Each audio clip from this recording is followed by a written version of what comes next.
আসসালামু আলাইকুম গাইস। আসলে আজকে একটু ঘোরাফেরার জন্য বের হলাম। সাধারণত সাউথ আফ্রিকার যেসব দোকানপাট টাউনের ভিতরে থাকে ওইগুলা রোববারে বন্ধ থাকে। তো ওই কারণে আজ একটু ঘুরতে বের হলাম আমার দুই বড় ভাইকে সাথে নিয়ে। তো ঘুরতে ঘুরতে আসলে এক গুহার কথা মনে হলো। তো ওই গুহা দেখতে গেলাম।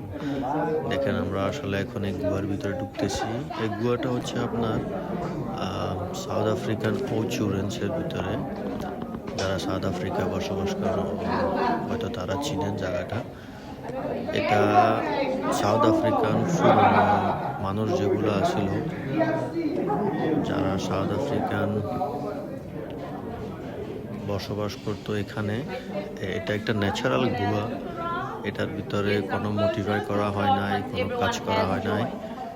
এটাতে শুধু লাইট লাগাইছে ওরা। দেখেন গুহাটা এত ভয়ঙ্কর। এই গুহাটা আপনার লম্বায় 25 থেকে 30 কিলোমিটার পর্যন্ত।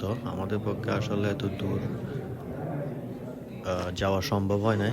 যতটুক যেতে পেরেছি অতটুক ভিডিও করেছি। দেখেন কি একটা সুন্দর দৃশ্য গুহাটার ভিতরে।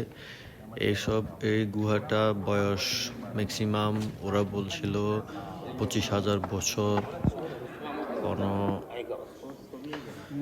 কোনোটা আছে আপনার এখানে গুহার কয়েকটা অংশ আছে। এটা হচ্ছে আপনার দ্বিতীয় অংশ, যেটা এটা দেখুন পানি পড়তে পড়তে কিভাবে একটা লেয়ারের সৃষ্টি হয়েছে।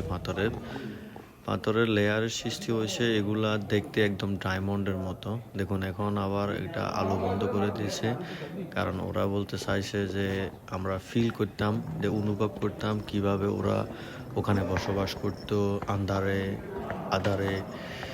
ওই কারণে আমরা গেলাম, দেখলাম। আসলে অনেক সুন্দর একটা জায়গা। যারা সাউথ আফ্রিকান বাইরে আসেন, দেখতে চান, আসলেও আপনারা আসতে পারেন, দেখতে পারেন। একটা স্মৃতিজনিত দেখার জিনিস। এখানে আসলে আমরা অনেক দেশের লোক ছিলাম। আমরা বাংলাদেশি ছিলাম, পাকিস্তানি ছিলাম, তারপরে কিছু ছিল স্পেনের, কিছু ছিল জার্মানি, কিছু ছিল আমেরিকান। তো ওরা আমাদেরকে 3টা ভাগে বিভক্ত করে দিছে। ওরা